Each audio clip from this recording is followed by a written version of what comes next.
I first noticed her because she was standing too close. It was late September, still warm in Chicago, and I was out on my small front porch trying to convince myself I liked living alone. I had moved into the townhouse 3 months earlier, right after my divorce was finalized. 41 years old. Financial analyst. Quiet street in Lincoln Park. Predictable job, predictable days. Even my evenings had started to feel rehearsed. Across the narrow strip of grass that separated our places, she was in her driveway, leaning into the open trunk of a dark blue SUV. Her husband was already inside the car, engine running, tapping impatiently on the steering wheel. I remember that detail because the tapping carried in the still air. She reached in through the window to adjust his tie. It was such a small thing. Her fingers smoothing the fabric at his collar. He didn't look at her while she did it. Just stared straight ahead like he was late for something important.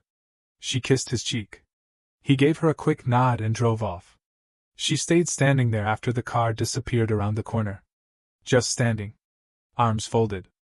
Like she wasn't sure what to do with herself now that the morning had moved on without her. That was the first time I saw the quiet in her face. I learned her name 2 weeks later. Laura. But before that, she was just the woman next door. I had settled into a routine by then. Wake up at 6. Gym if I felt ambitious. Coffee at the same place on Clark. Work downtown. Come home. Microwave dinner or something from the Thai place. Sit in the living room with the TV on and not really watch it. Divorce at 41 feels different than it did at 30. There's less anger, more silence. Less drama, more paperwork. You just sort of drift apart, and then one day you're dividing furniture and pretending you're both fine. I wasn't fine. I was steady. There's a difference. It was a Tuesday evening when I actually heard her cry. I was taking the trash out. The alley between our garages echoed more than it should have. I heard raised voices from inside her house.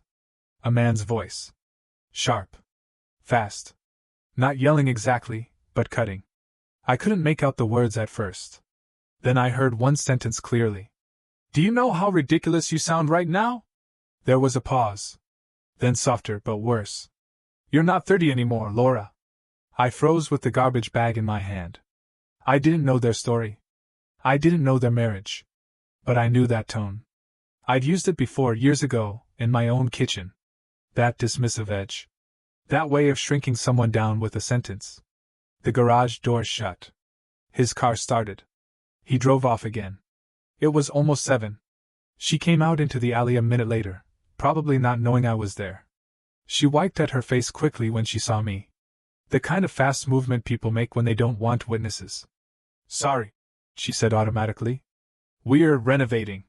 It's loud. I nodded. Sounds intense. She gave a small laugh that didn't quite land. Something like that. Up close, I saw what I'd missed before. She wasn't fragile. She was composed. Early 50s, maybe? Tall. Elegant in a way that didn't feel forced. She wore workout clothes, but they looked deliberate, not careless. There was a steadiness in how she held herself. And still, her eyes looked tired. I should have said nothing. That would have been easier. That's usually what I do. Keep things neutral. Don't get involved. Instead, I heard myself say, You don't sound ridiculous. She blinked. Excuse me? I heard what he said. I shifted the trash bag to my other hand. For what it's worth, you didn't sound ridiculous. There was a long second where I thought I'd crossed the line. Then she looked away, toward the street. You don't even know what we were talking about. No, I said. But that sentence didn't need context. She studied me then, like she was deciding something. I suddenly felt aware of how close we were standing in that narrow space between garages. The air still warm from the day. The smell of motor oil and grass. I'm Laura, she said finally. Daniel. We shook hands. Her grip was firm. Not timid. It's just work stuff, she added, though her voice softened. I run a marketing firm. My husband thinks I should scale back. Says it's not a good look. Why? She hesitated. That hesitation told me everything. He thinks I'm trying too hard. The words hung there. I understood more than I wanted to. My ex-wife had once told me I was comfortable to the point of invisibility. Different problem, same undertone. That sounds like his insecurity, I said carefully. She looked at me again. Longer this time. You always this honest with neighbors you just met? Only the ones renovating loudly, I said. That earned a real smile. It changed something. Not dramatically. Not in fireworks or violins. Just a shift. A small, almost invisible turn in the direction of things. After that, I started noticing her more. Morning departures. Evening returns. The way she watered her small patch of garden slowly, like she wasn't in a hurry to go back inside. 3 days later, I was leaving for work when I saw her sitting on her front steps. No makeup. Hair pulled back. Coffee mug in both hands. You okay? I asked before I could stop myself. She shrugged. Do I look that obvious? A little. She smiled faintly. My husband thinks I'm chasing something that's already gone. And are you? She thought about it. Really thought about it. I don't think I ever got it in the first place, she said quietly. That line stayed with me all day. That was the moment, if I'm honest. Not attraction. Not fantasy. Just recognition. Loneliness recognizing loneliness. When I got home that night, I didn't go straight inside.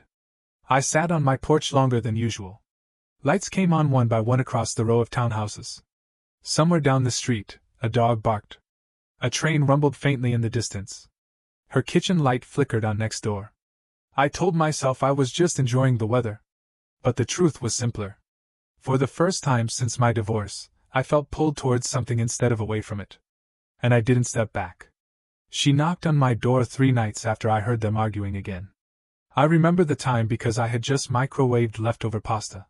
It was 8:17 p.m. The kind of random detail you only remember when something shifts. When I opened the door, she was standing there in jeans and a loose gray sweater. Her hair was still damp, like she had showered recently. No makeup. Just tired eyes and that steady way she held herself. Hi, she said. I hope this isn't strange. It's only strange if you say something strange, I told her. That earned the smallest smile. I locked myself out, she said, holding up her phone. My husband won't be back until tomorrow morning. I was wondering if you have one of those ladder things. My bathroom window is cracked open. I did. It felt ridiculous how quickly I said yes. We walked around to the side of her house. The air was cold enough that I could see her breath. She wrapped her arms around herself while I positioned the ladder under the window. You don't have to climb, I said. I can. She hesitated. It's my house. That's fine. I'm insured. She laughed at that. A real one. I climbed up, pushed the window open wider, and slipped inside. Her bathroom smelled faintly like eucalyptus. Clean. Soft lighting. Towels folded neatly. Everything in its place. I unlocked the front door and stepped back outside. She was standing closer than I expected when I opened it. For a second, we were almost touching. I could feel the warmth from her skin in the cold night air. Thank you, she said softer now. Of course. She didn't move right away.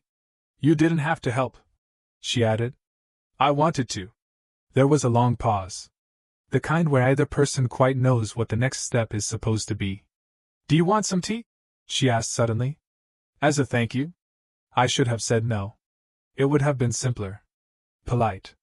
Clean. Instead, I said, yeah. That sounds good. Her house was warm. Not just temperature. It felt lived in. Framed photos on the walls. Books stacked neatly on a side table. A faint scent of something sweet in the kitchen, maybe vanilla. She moved around the space comfortably. Familiar. I stood awkwardly near the counter until she handed me a mug. You take sugar? She asked. No. Of course you don't, she said lightly. What's that supposed to mean? You seem like someone who doesn't complicate things. I almost laughed at that. Trust me, I said. I complicate plenty. She leaned against the counter across from me. We were maybe 3 feet apart.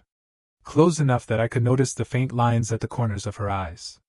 Close enough to see the way her fingers tightened slightly around her mug. Are you always this observant? She asked. About what? People. I shrugged. I used to ignore things. Didn't work out well for me. She studied my face. Divorce? Yeah. How long? Almost a year. She nodded slowly. Same. I hadn't expected that. I thought. I stopped myself. You thought we were still married? She finished gently. I did. She stared into her tea for a second. On paper, we are. In reality, we haven't been for a long time. There it was. Not dramatic. Just simple and tired. He stays, she continued, because it's easier. Because of appearances. Because neither of us wants to be the one who officially ends it. And you? I asked. I ended it months ago, she said quietly. He just hasn't noticed. The kitchen felt smaller suddenly. Or maybe it was just the way we were standing. The air between us felt heavier. Not in a bad way. Just charged with something unspoken. I'm sorry, I said. She looked up. Why? For what he said the other night. Her jaw tightened just slightly. You heard that. I did. He thinks I'm trying too hard. That at 52, I should slow down. Stop building new things. Stop wanting more. And do you want more? She didn't answer right away. Instead, she stepped a little closer to set her mug down in the sink. Close enough that her shoulder brushed lightly against my arm. It was accidental. I think. Neither of us moved. Yes, she said finally. I do. Her voice was steady. But there was something under it. Something raw. I swallowed. That's not ridiculous. She turned toward me fully now. We were close enough that I could see the tiny gold flecks in her brown eyes. You don't even know what I want, she said. Doesn't matter. A faint smile touched her lips. You're dangerous, Daniel. Why? Because you listen. The way she said it wasn't flirtatious. It was almost vulnerable. Like listening was something she hadn't had in a while. We talked longer than I expected. About work. About how exhausting it is to feel like you're aging in public. About how strange it feels to sleep beside someone who feels like a roommate. At some point, she moved from across the counter to the couch. I followed without thinking. We sat with space between us at first. Polite distance. Two neighbors having tea. Then the conversation softened. She tucked one leg under herself. I leaned back. Our knees brushed once.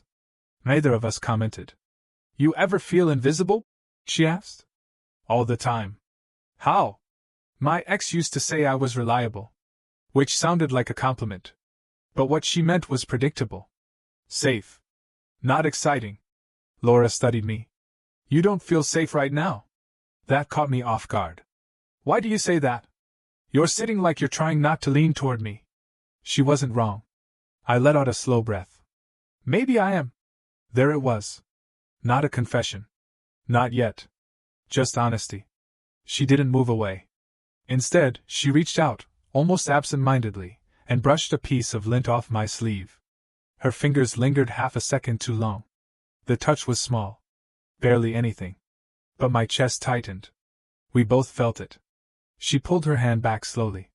I should probably let you go, she said, though she didn't stand. Probably, I agreed. Neither of us moved for another few seconds. Finally, I stood. She walked me to the door. When she opened it, the cold air rushed in. It snapped something back into place. Reality. Streetlights. Quiet neighborhood. Thank you, she said again, softer now. For the latter? For seeing me. That stayed with me. I stepped outside, but before the door fully closed, she added, Daniel? I turned. Coffee tomorrow morning? Before work. Just, as neighbors. I knew what that meant. Or maybe I just hoped I did. Yeah, I said. I'd like that. The door shut gently behind me. I stood on my porch longer than necessary that night. I told myself it was just coffee. But I couldn't ignore the truth anymore. Something had started. Coffee the next morning felt innocent enough. We met at the small place on the corner, the one with chipped white tables and baristas who remembered your order after 2 visits. She was already there when I walked in. Navy coat. Hair down this time. No ring on her finger. I noticed that before I meant to. You're late, she said lightly. 2 minutes. She slid a cup toward me. I guess your order. Black. Still observant, I said.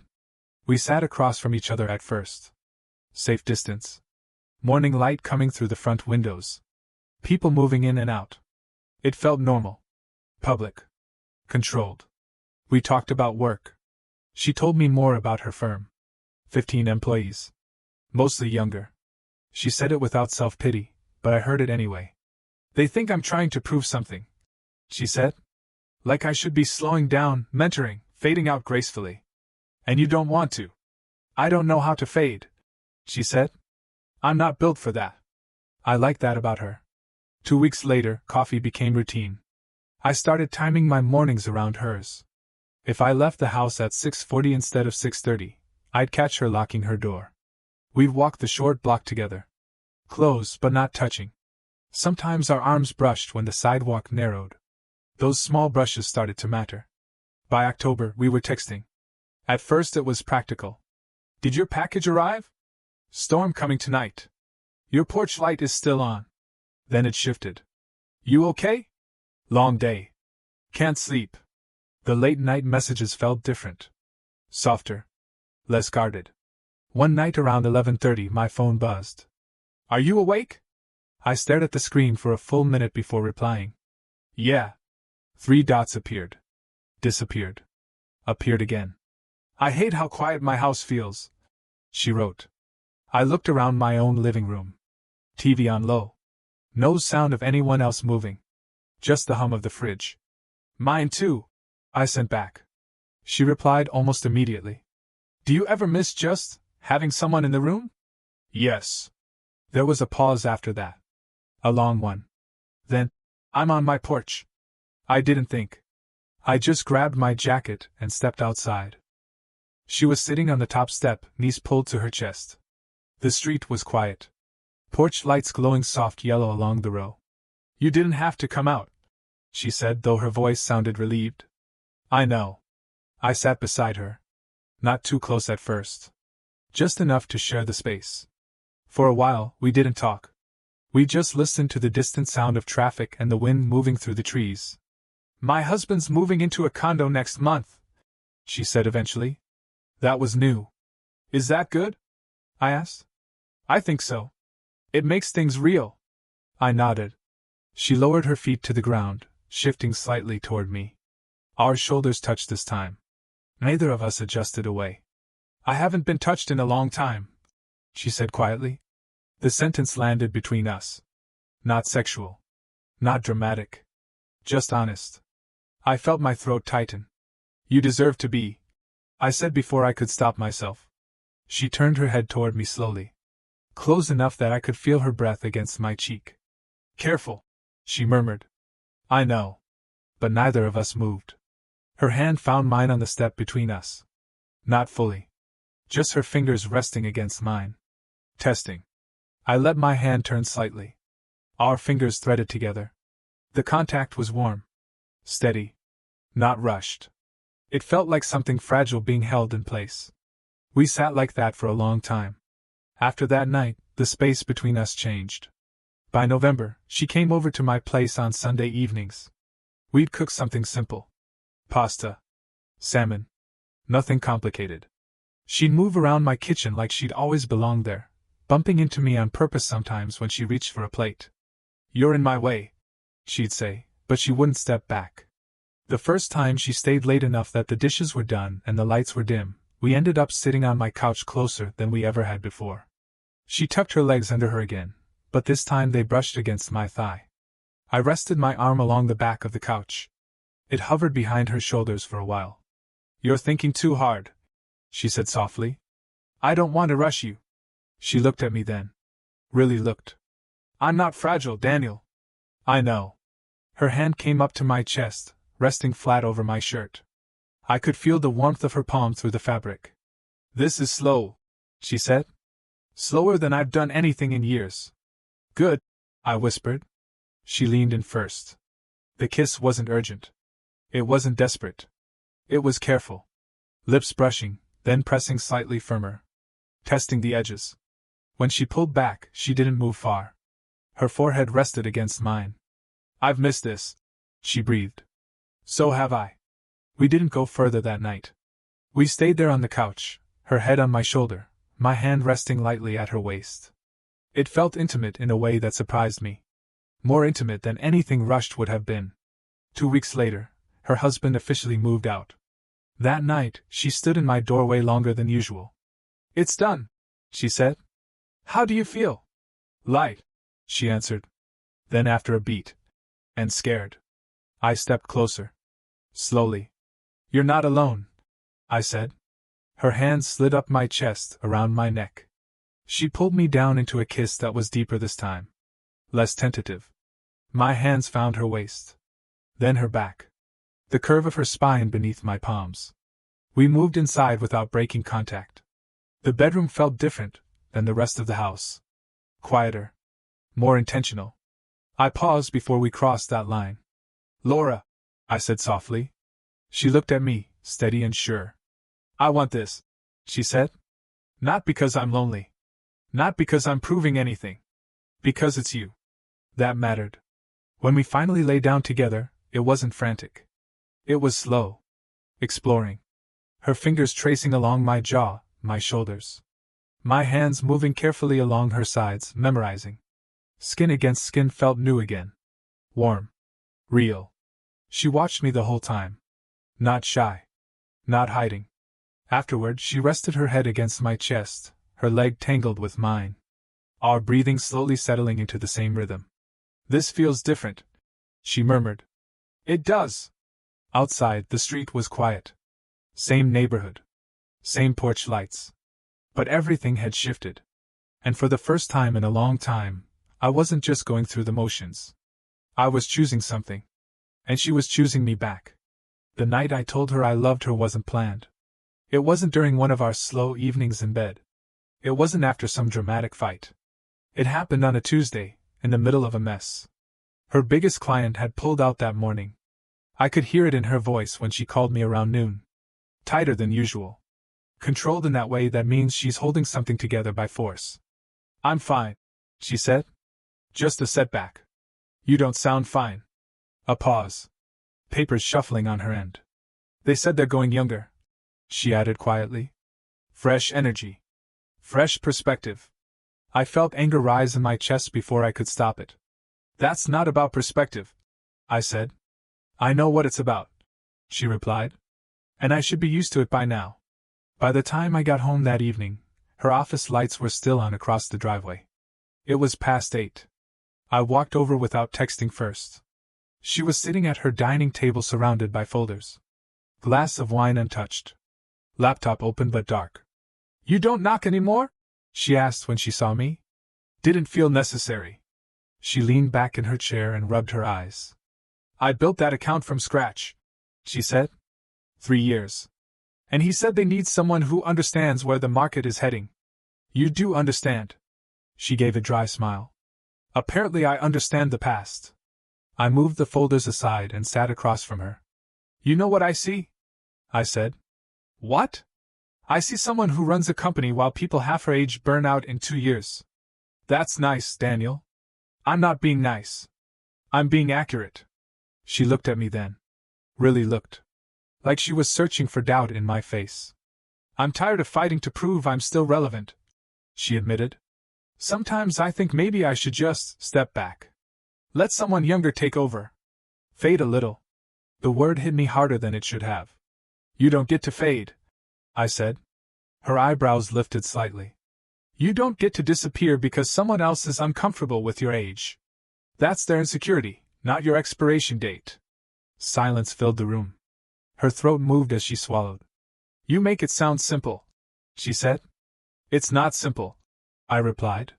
"But it's true." She stood up abruptly and walked toward the window. I followed a second later. She was staring out into the dark driveway between our houses. "I don't want you tied to this," she said quietly. "The gossip. The looks. Now this. A struggling firm, a woman over 50 trying to stay relevant, dating the neighbor who's 14 years younger." "I'm 38, I said. "Not a child." "That's not the point." "Then what is?" She turned toward me, frustration breaking through her calm. "The point is, this could hurt you. Your reputation. Your career. People already talk. I don't care." "You should." I stepped closer. "I care about you." The words hung there. Heavy. Real. Her breath caught slightly. You care? She repeated softer. Yes. She looked down for a second, then back up. There was fear there. Not about me. About what choosing me would cost. This isn't convenient, she said. It isn't smart. I know. This could get messy. It already is. Her lips pressed together like she was holding something back. I took another step, closing the last bit of space between us. I'm in love with you, I said. No build-up. No speech. Just the truth. Her eyes widened slightly, like she hadn't expected it to be that direct. You can't just say that in the middle of a crisis, she whispered. I can if it's true. She shook her head once, not in disagreement, but in disbelief. You barely know me, she said. I know enough. I know how you sit up straight when someone underestimates you. I know you pretend you're fine when you're not. I know you still reach for my hand in your sleep. Her expression shifted at that. Softer now. This is exactly why I'm scared, she admitted. Why? Because I feel it too. The air changed. You do? I asked, though I already knew. Yes. Her voice broke slightly. I tried not to. I told myself it was comfort. Or timing. Or loneliness. But it's not. She stepped forward and pressed her forehead against my chest. I'm in love with you too, she said. Relief hit me so hard I had to close my eyes for a second. I wrapped my arms around her, holding her carefully but firmly. She fit there in a way that felt steady, not explosive. We don't have to solve everything tonight, I murmured into her hair. But we have to face it, she replied. I know. She pulled back just enough to look at me. What does this mean for you? For work? For everything? It means we stop pretending, I said. It means we do this right. We tell people what they need to know. We don't hide. Her jaw tightened slightly. That's brave of you. It's not brave, I said. It's necessary. She studied my face for another long moment. Then she nodded once. Okay, she said quietly. Okay. The kiss that followed felt different from all the others. Not hesitant. Not exploratory. It was certain. Grounded. A choice instead of a question. When we finally pulled apart, she rested her hand over my heart. You realize this won't be easy, she said. I don't want easy. She let out a small breath that sounded almost like a laugh. You're going to regret saying that. Probably, I admitted. But not this. She leaned into me again, and this time there was no fear in the way she held me. The crisis wasn't gone. Her client was still lost. People would still talk. The age difference would still be visible to anyone who wanted to judge it. But something fundamental had shifted. We weren't circling each other anymore. We had chosen. And whatever came next, we were walking into it together. We told people the next week. There wasn't a dramatic announcement. No grand reveal. Just a quiet decision over coffee at her kitchen table. If we're doing this, she said, we're not sneaking around. I don't want to sneak, I agreed. Her firm leased space in a shared office building downtown. I worked for a tech consulting company in the same district. Different companies, but overlapping circles. Same networking events. Same industry dinners. People talk. So she told her senior team first. She called me afterward. How bad? I asked. A pause. I could hear the exhaustion in her breathing. Mix, she said. One of them asked if I'd hired you for strategic reasons. I felt my jaw tighten. And I told him you have your own career and that I don't date for leverage. Good. She let out a slow breath. HR suggested we document that there's no financial overlap. No reporting structure. Just cover everything. That makes sense, I said. I know, she replied. It just feels strange. Like love needs paperwork. 2 days later, we attended a marketing fundraiser together. First time in public as a couple. She wore a deep green dress. Simple. Elegant. The kind that didn't try too hard. I wore a suit I hadn't touched since my divorce. The look started almost immediately. Not dramatic. Just subtle shifts. Eyes lingering a little too long. Conversations quieting when we approached. Are you okay? I murmured at one point. She squeezed my hand. I've been underestimated before. but I could see it wearing on her. One man in his early 30s, someone she'd mentored years ago, leaned in too close when he greeted us. "Laura," he said with a tight smile. "Reinventing yourself?" I stepped forward before I could stop myself. "She doesn't need reinvention," I said evenly. "She's already ahead of most of us." He gave a polite laugh that didn't reach his eyes. Later that week, the emails started. Anonymous. Cowardly. Midlife crisis? Hope he likes inheritance plans. She always did need attention. Laura showed them to me one evening while we were sitting on my couch. "Delete them," I said. "I do," she replied. "They just keep coming." Her shoulders looked smaller than usual. Not physically. Just weighed down. "Maybe this was selfish," she said quietly. "Maybe I should have kept things separate. Protected you." "From what?" I asked. "From being the younger guy. From people thinking you're with me for reasons." I turned toward her fully. "Do you think that?" I asked. "No," she said quickly. "But other people. I don't care what other people assume." "You say that now." "I mean it." She stood up suddenly and walked toward the window, the same way she had the night I told her I loved her. "I've worked my entire life to be taken seriously," she said. "And now I'm reduced to gossip about who I'm sleeping with." The frustration in her voice wasn't loud. It was controlled. That made it worse. I walked up behind her. "You're not reduced to anything," I said. "You're still the woman who built a company from scratch." She turned around. "But what if this hurts you?" she pressed. "What if your company starts questioning your judgment? What if you lose opportunities because of me?" "I won't," I said. "You can't promise that." "No," I admitted. "But I can promise I won't walk away just because it's uncomfortable." Silence stretched between us. "I don't want to be the reason you have to fight," she said. "You're not the reason," I replied. "The reason is that people don't know what to do when a woman your age is happy." Her eyes softened at that. "You're very sure of yourself tonight," she said. "I'm not," I admitted. "I'm just sure about you." A week later, my own test came. My manager called me into his office. "Daniel," he began carefully, "I've heard some chatter. I figured you might." He folded his hands on his desk. "You're dating Laura Bennett." "Yes." "She's well known in the industry." "She is." "And older." There it was. Laid out plainly. "Yes," I said. He studied my face for a moment. "Does this affect your focus?" "No." "Does it create conflicts of interest?" "No." He leaned back slightly. "You've always been steady," he said. "That's why I'm asking directly instead of making assumptions."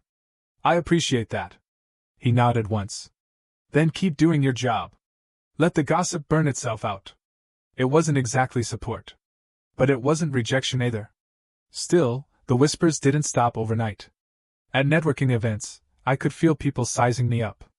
Measuring what I gained. Measuring what she supposedly lost. One night, after a particularly tense dinner where someone joked about toy boys, within earshot, Laura sat on the edge of my bed and stared at the floor. "Maybe we should pause," she said. My stomach dropped. "Pause what?" "This. Until things settle." "And what does that look like?" I asked quietly. "I don't know. Space. Distance.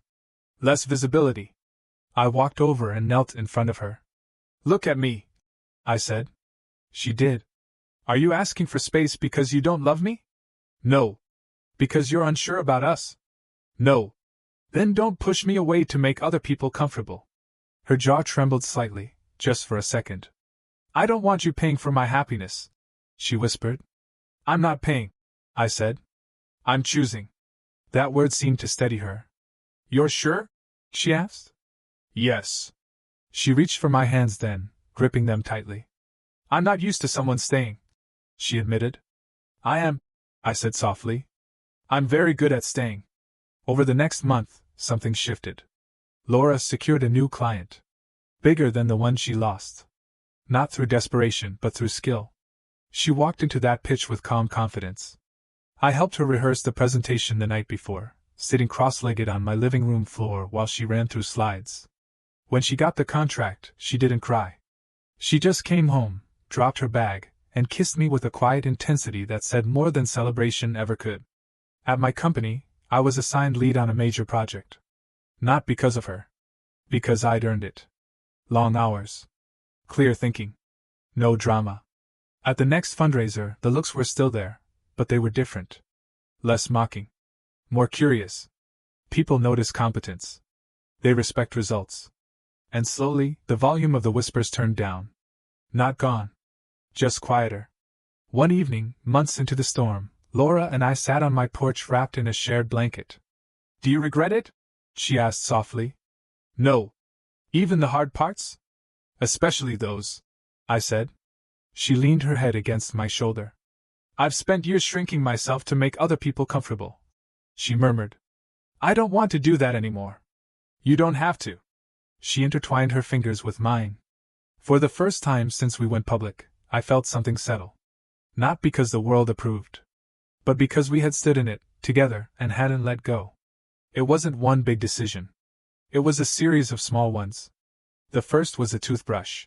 She left it in my bathroom one morning without saying anything. White handle. Simple. It sat in the cup beside mine like it had always belonged there. I noticed it that night when I was brushing my teeth. I smiled at the mirror like an idiot. The second decision was a drawer. "Is this too much?" she asked one Sunday afternoon, holding a small stack of folded sweaters. "Only if you want it to be," I said. She placed them inside carefully, smoothing the edges. It wasn't dramatic. No speech about moving in. Just a quiet shift in where her things lived. By early spring, she was spending more nights at my place than hers. Her townhouse felt transitional now. Half-packed boxes. Her ex had fully moved out months earlier, and she'd started talking about selling. "I don't need that much space," she said one evening while we were cooking. "And I don't need that many reminders." "You're welcome here," I replied. She looked at me steadily. "I know. We didn't rush it. We talked about finances. Logistics. Independence. I made it clear that I didn't want her giving anything up for me. I'm not merging out of necessity," she said. "I'm choosing partnership." That word again. Choosing. By May, the townhouse was listed. The night she officially moved in, there were no moving trucks. Just her car packed with boxes and plants and framed photos. We carried everything inside together, laughing when one of the boxes broke open and scattered old magazines across the driveway. When the last box was inside, she stood in my living room, looking around like she was memorizing it. "It feels different already," she said. "Better or worse?" "Fuller." That night, we didn't unpack everything. We ordered takeout and sat on the floor surrounded by cardboard. Her bare feet rested against my thigh. Casual. Natural. "I was scared of this," she admitted quietly. "Of living together? Of needing someone again." I reached over and brushed a loose strand of hair behind her ear. "Needing isn't weakness," I said. "It's just honesty." She leaned into my touch. Living together wasn't fireworks. It was mornings. Her coffee brewing before my alarm went off. The way she hummed softly in the kitchen. The way she left sticky notes on my laptop if she had an early meeting. "Eat lunch. Presentation at 2, you've got this. Call me later." It was folding laundry side by side. Arguing lightly about where things belong. Her insisting that the couch needed new pillows. Me pretending I didn't care, and then secretly agreeing. We didn't lose ourselves. We just adjusted. Her business stabilized. That new client led to 2 referrals.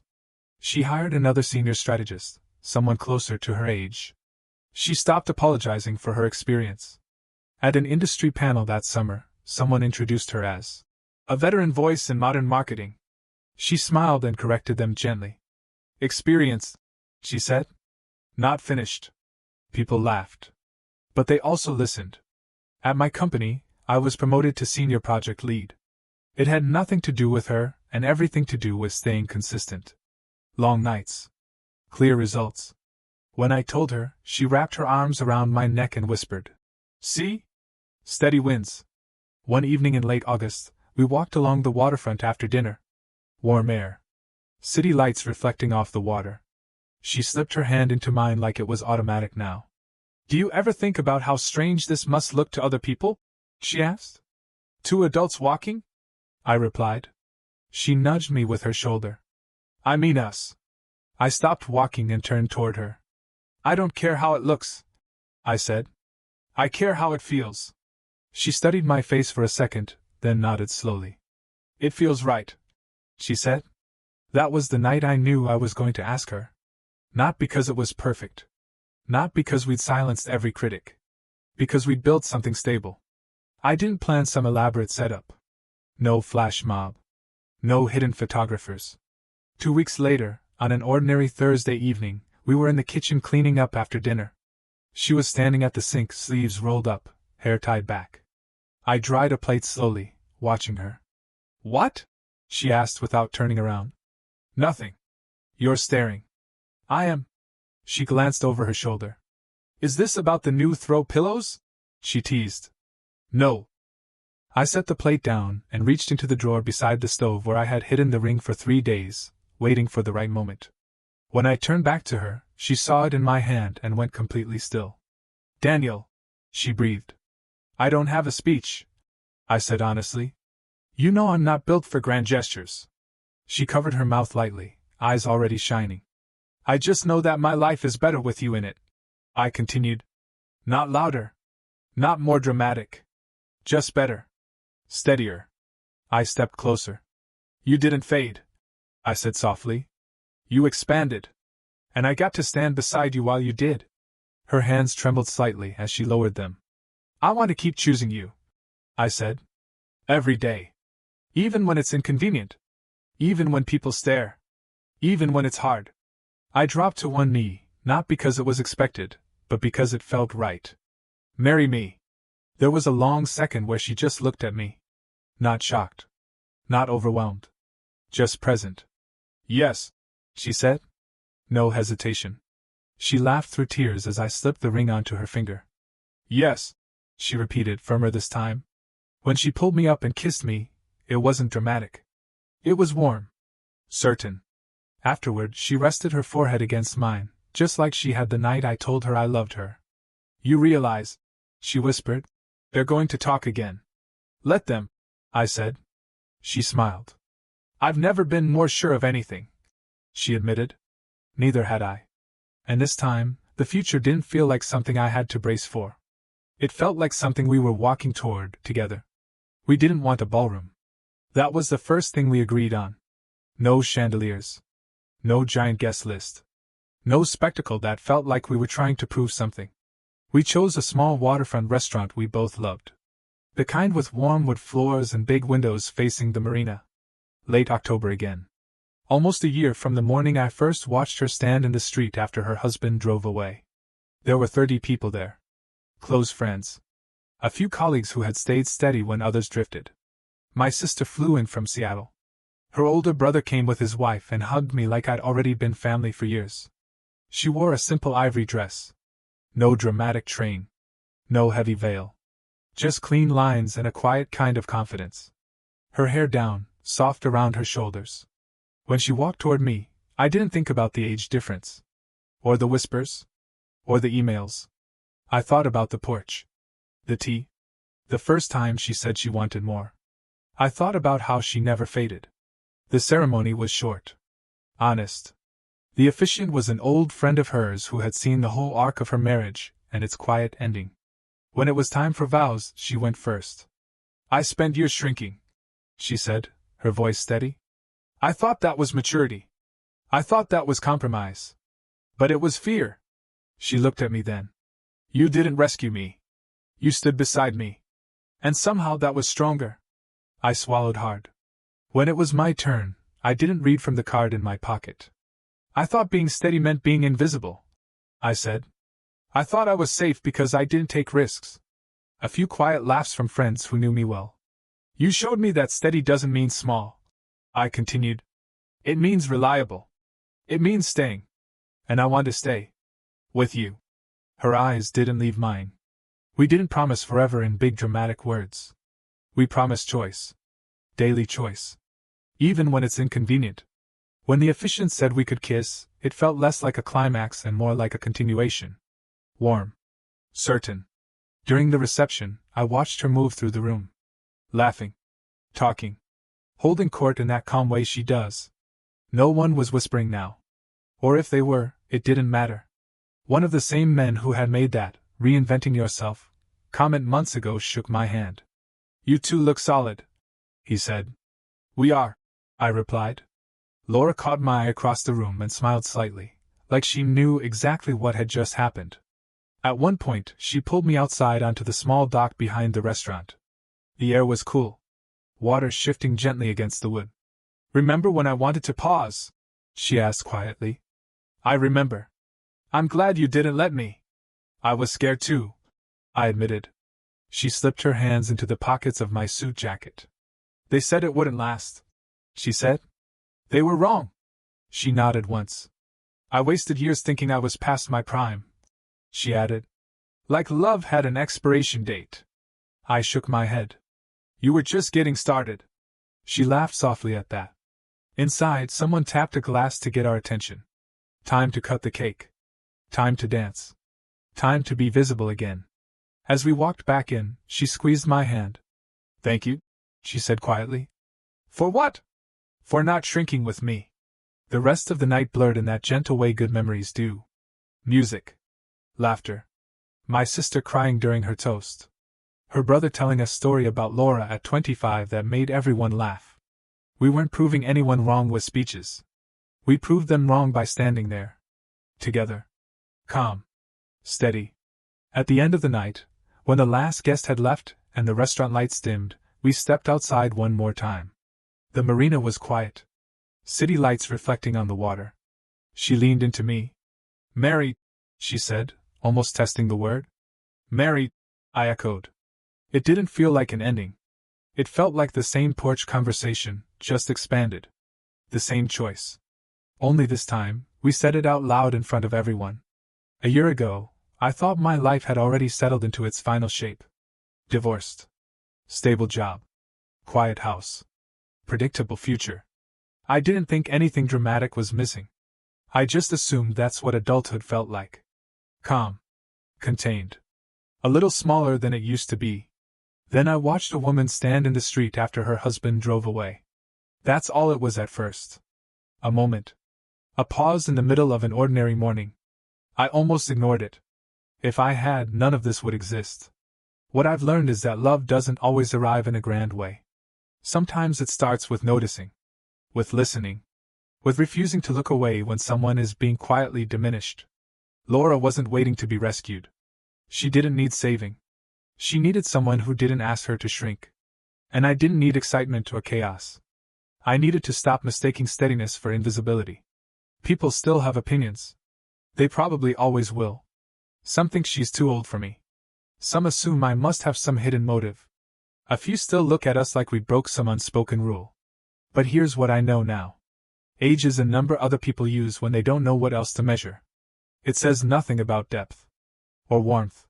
Or how someone's hand feels in yours at night. Second chances aren't loud. They're quiet decisions.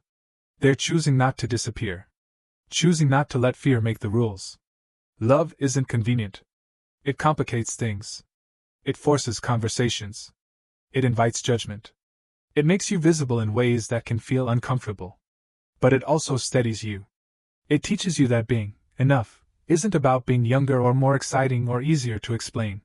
It's about showing up fully and letting someone see you without trimming the edges.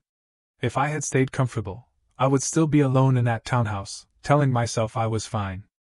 If she had listened to the voices telling her she was past her prime, she would have faded a little more each year. Instead, we chose something harder. We chose to be seen. One decision. One small moment of not looking away. That's all it takes sometimes. Your story isn't over just because someone else thinks it should be.